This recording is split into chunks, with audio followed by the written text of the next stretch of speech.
What is good, YouTube? It's your boy Sneakerhead and Budget, one of the hardest working sneakerheads on YouTube. Go and leave a like, share, and subscribe. It really helps the channel out. So I asked people on my Instagram a few questions. Like, ask me any question that you want. I took a few questions that I got so I can answer them for you.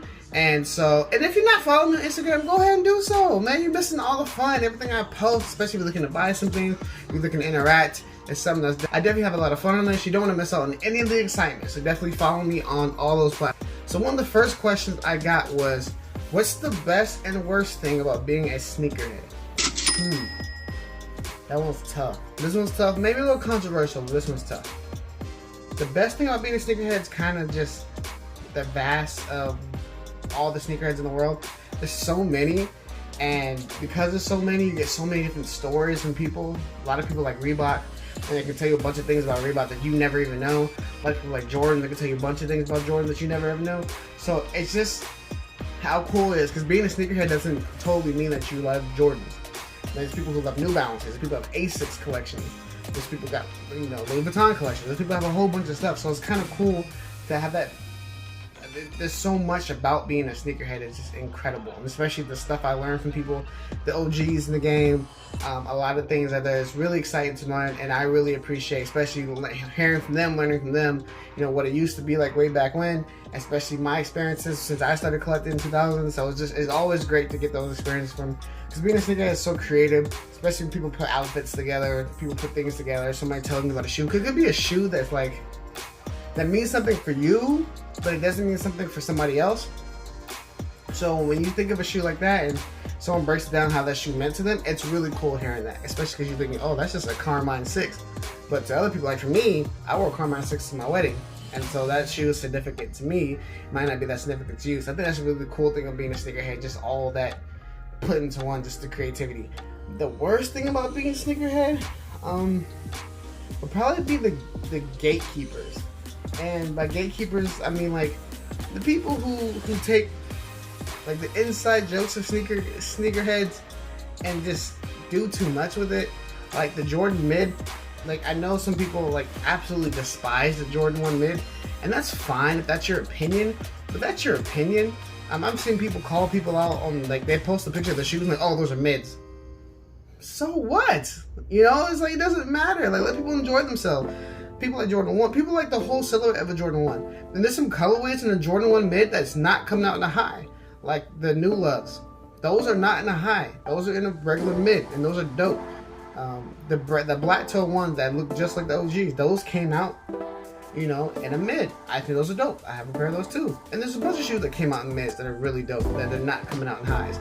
So to me, this doesn't matter, but a lot of people take it to the heart so seriously that anybody who posts something about a mid, they're ready to attack them. Anybody who wears a mid, they're like, oh, those are mids, don't like those. Or they just go in. It's just like, it doesn't matter, man. Let people enjoy what they want.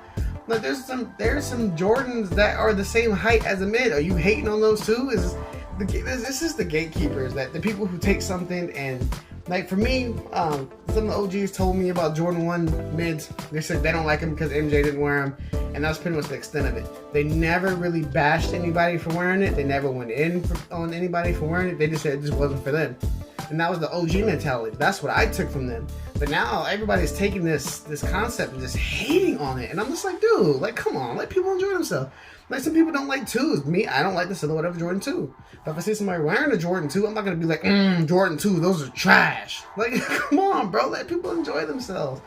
And the other thing about being a sneakerhead is such a sneakers app, but we're not going to get into that. There's a separate video about that. All right, now, what is the best find I've taken or ever had to leave in the store?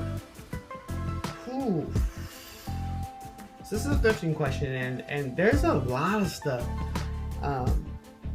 I don't remember a lot of it off the head. I will probably have to watch some of my past videos to see, but I know there's some things that I found that I didn't get because the price to get it was too high, even though the reward was high, and I regretted it because I'm just like, because at the time we were kind of like penny pinching and budget saving, so I never wanted to take that risk, but I knew the risk that it was a high reward, but I didn't know if it would sell so quick, and so I got caught up with not buying it just in that moment.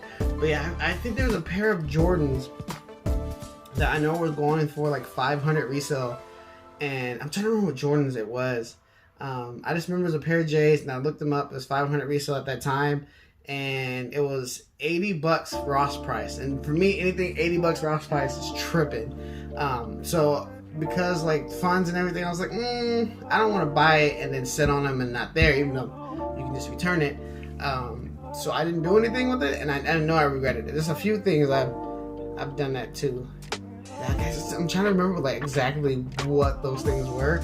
I can't really think of it, but yeah, it's happened a lot. It's happened a lot. And there's a few things I have grabbed. I remember I grabbed some Space Jam 11s for like $15 at Plato's Closet. I double, triple checked them; they were real, and I was like, oh my god, I gotta keep these. There's a few things, man. That's a good question. I'm definitely like sit back and like think about it. I'm definitely looking at these for the first time. Yeah, that's a tough one.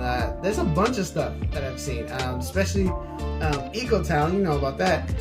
There's a bunch of stuff in there that really, really good stuff. And because of the price they're trying to sell it at, it makes it hard to be like, even if you want to flip it or keep it, it's like, that's kind of pricey.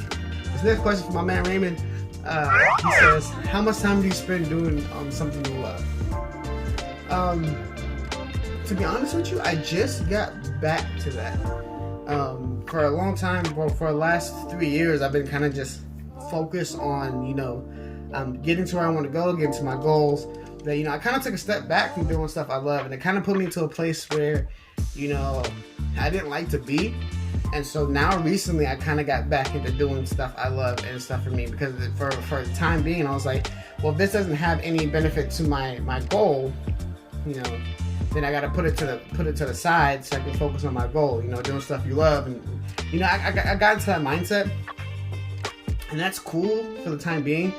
But, I wasn't really happy fighting for my goal for then. So I kind of had to dial it back a little bit and kind of start doing stuff that I love. That's why I got back into YouTube. I got back into sneakers, like hardcore. I got back into video games. And I don't get back into where I'm like addicted to it, but I got back to it because I love the culture. I love video games.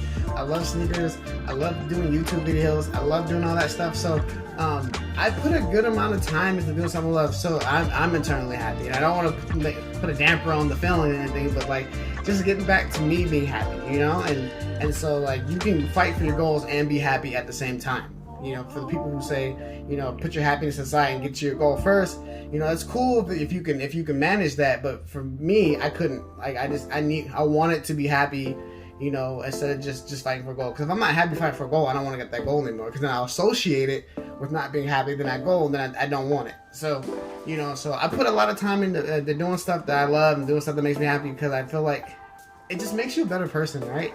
It just makes you feel good, to do stuff that you enjoy. It's kind of like, it takes the time away, but kind of just like doing this video. Like, I love doing videos like this, and it kind of like makes me feel good. Like I'm doing something and somebody's watching it and they're enjoying it as well. You get those people who dislike it. You can't really stop that. But for the people who do like it and leave feedback, like I definitely do appreciate it. This next question: what is your most valuable thrift find of all time? I found a few things that are really valuable. It kind of is like the old question where the last question was like, I don't remember off the top of the head. There's so much stuff that I've bought and that made money. There's so much stuff that I've kept. I am a prime example of rule number 1 if you're trying to resell. Don't get high on your own supply. If I see something that's in my size and it's really dope, it's hard for me to get rid of it. It makes me want to keep it. So I have a really bad problem with that, where even if I post it up, I have like a thing, if I post it up for a long time and it doesn't sell, then it's mine, especially if I make up money to recruit me buying that, then I keep it. But yeah, there's a few things. There's one thing off my mind. I know I found 3 North Face Supreme jackets at Ross. They were both $50, and I sold them both for like $150, like $200 each. So you can do the math, and that $150 investment for that, and you get like $600 off it. So I've done that. There's a few things. There's a few things I found, like shoes. I found some shoes. I found some Nike SBs that I sold for $200 that I paid $15 for. There's a bunch of that. I think the most valuable of all time, I don't think there's ever one item. I think there was one time when I went to Goodwill, and I found a whole bunch of Air Max, like a whole bunch of Air Max, and I grabbed them. I think I spent like $70 for the bag, and I think it was like 6 pairs, some other stuff in there as well, and some clothes. And then I found then I went to Burlington, and I got like 3 pairs of Air Max in there, and that was like $150 for that. So 70 plus 150, you do the math. But I think I came out on the other end of that making $700. So it all depends on what it is, but I think more group wise, I've made more money. If you're talking about like how much money of all time, most valuable of all time, then like it's more like group sessions I can put together. But it's never like really just one thing. Like I found that Kith shirt, that Kith champion shirt in my last video. Definitely check that out. And I looked at it, it was like $200 on StockX. But like again, getting higher in your supply. I looked at the shirt. Like, this shirt is absolutely dope. I'm keeping it. I'm bad at that. I know I'm bad at that. If you're looking at me for resale advice, I'm probably not the one. But I'm bad at that. But yeah, most valuable all time.